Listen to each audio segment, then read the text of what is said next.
Hello everyone and welcome to Notorious Yu-Gi-Oh! I'm Notorious Cly, and today we are going to invoke the spirit of Jaxel from the Curry Bandits and review every card searchable by Vision Resonator. Vision Resonator is one of the new cards printed in the Crimson King structure deck. When Vision Resonator is sent to the graveyard from anywhere, hand, deck, or field, you can add a spell or trap that mentions Red Dragon Archfiend from your deck to your hand. Just a heads up, we're probably going to spend a lot of time talking about why the bad targets are bad. I don't want to come off as condescending or crude or even disappointed, but I feel like a certain bluntness is needed when talking about the bad targets because Red Dragon Archfiend is an anime favorite and an older archetype. New support for Red Dragon Archfiend likely means more casual leaning players or older returning players will be interested in playing Red Dragon Archfiend. And I feel like I have a certain obligation to be as straightforward and honest as possible about the viability of some of these cards. With the intro done, let's get the easy stuff out of the way first. Here are our good targets. First up is Crimson Gaia. This card is amazing. We're already going to play 3 copies of it. It's an archetypical Roto with bonus effects that lets you book your opponent's whole field and recur Red Dragon Archfiends from the graveyard.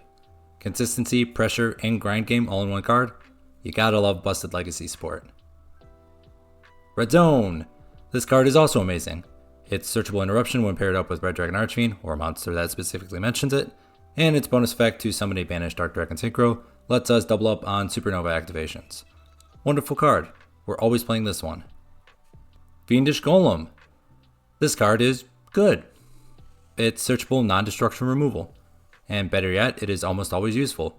Your opponent will surely put a 2000 plus attack monster on the board at some point. It also gives bonus points for synergy with Bestial Despotter, which is a delightful card to play in Red Dragon Archfiend decks. Also, if you're down bad enough, you can always use this to remove one of your own monsters to dodge some of your opponent's effects. Before we move on to the bad cards, I want to explain how I evaluate cards. When I'm looking at cards, I'm looking for 4 things. First, what is the activation requirement? What is the piece of text before the colon?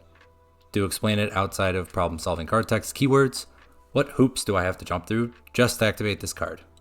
Second, what is the cost? What is the piece of text after the colon, if there is one, but before the semicolon? In other words, what do I have to give up in order to use this card? Third, what is the effect? What does this card even do?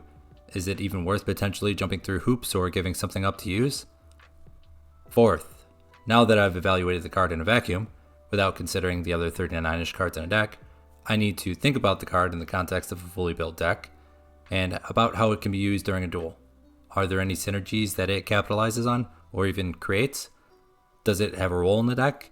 Does it exploit or exaggerate a weakness of our opponents?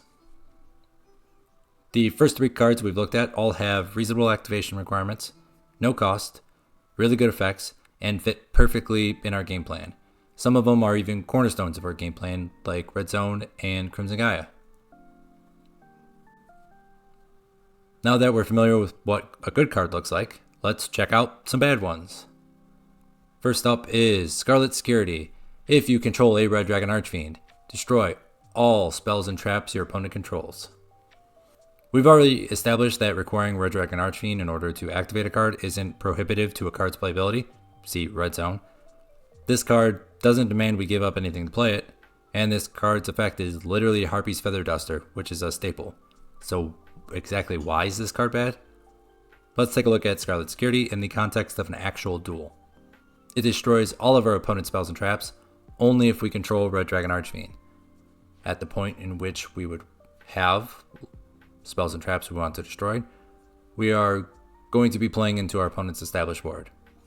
If we are playing into an established board, there is no guarantee we ever get to Red Dragon Archfiend. Your opponent isn't going to set a bunch of back row and then tell you, pop off, king. They're going to use those set cards to stop you from playing. Another issue with Scarlet Security is we have to search it. If you're banking on hard drawing it, just play Harpy's Feather Duster instead. In order to search Security, we have to put Vision Resonator in the graveyard. The most common way to do that is by summoning it off of Crimson Resonator's effect and then using it as a synchro material. We just established that getting to play the game against an established board isn't a guarantee. Not only are we not guaranteed to ever have Red Dragon Archfiend on the field, we are also not even guaranteed to search Scarlet Security.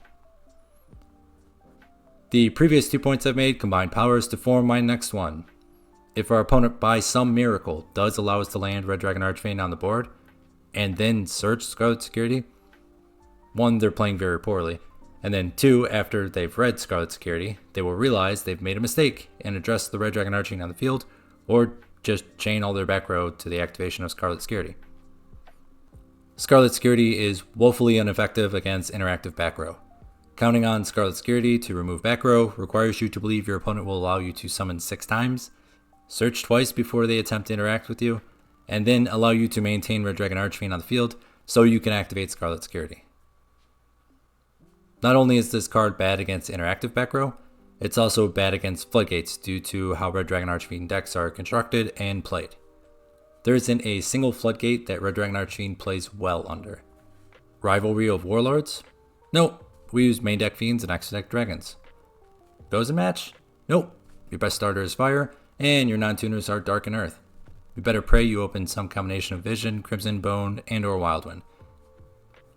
And then, your opponent also has to have 0 interactions outside of Goes a match. Remember, getting to play the game isn't a guarantee. There can be only 1? Nope, our main combo lines rely on Fiend-type monsters. Skill Drain? Nope, good luck resolving Soul Resonator's effect, or even Red Rising Dragon's effect. If a Floodgate doesn't outright stop us from playing, it demands we open a very specific hand to try and beat it. And again, beating it requires our opponent to have no other forms of interaction. Alright, that's enough of Scarlet Security. I'm probably going to have to rename this video to Why Scarlet Security is Bad.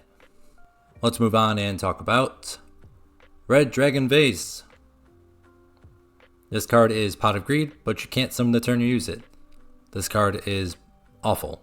There's like 100 better ways to draw 2 cards. Moving on. Absolute Power Force, aka Worst Gamma Burst. This one is bad because Yu-Gi-Oh moves really fast, and battle-related effects need to be game-winningly strong in order to be even considered for play. Here are some of the issues with the card.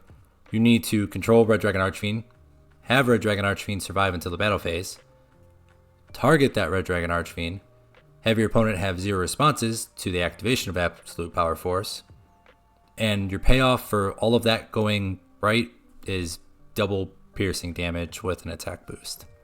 Hooray! I mentioned Yu-Gi-Oh moves fast.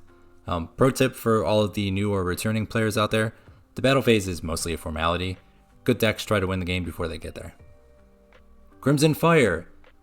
This is way too specific of an effect to try and counter. A spell or trap card that would inflict damage. Are we really scared of burn strategies in 2023? Mystic Mine is dead. King Scarlet. This suffers from all of the same problems as Absolute Power Force. And this card is 1,000 times worse than Absolute Power Force, because you have to set it and then wait a whole turn before you can use it. Red Cocoon. This card combines 3 of Yu-Gi-Oh's most power-corrupt mechanics. Trap cards, equip cards, and battle tricks. 3 negatives still make a negative. This card is unplayable. Red Supremacy. This requires you to have a synchro monster in your graveyard with an effect worth copying. Ideally, we would like to play cards that keep our good effect monsters on field. And the last card we're going to talk about today is Red Screen. I keep seeing this pop up in one dude's deck list and it completely baffles me. Every deck worth playing has an out to this card, even if that out is just any 2 monsters with different names. And good decks all have in-engine outs. I mean, heck, we even have an in-engine out. If you're sitting on Red Screen in a dream, we just use Hot Red Dragon Archfiend Abyss, negate the effects of Red Screen, and then smash it for a bunch of damage and win. Another thing that confuses me is your opponent knows you search this card. They know they will have to have an answer it at some point. How are they not answering it? They're just letting it sit there. Anyway, I think this card is bad for the reasons I just mentioned. It's really easy to out, and it just sits there waiting for your opponent to eat it off the board. It doesn't actively stop them from trying to get rid of it. It just sits there waiting patiently for them to out it.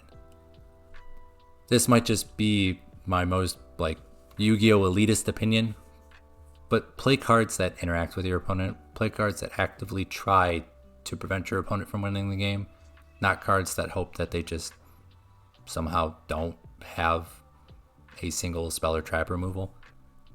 Alright everybody, that's going to do it for this video. Thank you for watching. Let me know if you like more of this style of content. As always, please remember to like, comment, subscribe, and I'll see you on the next one. Be safe, have fun everybody.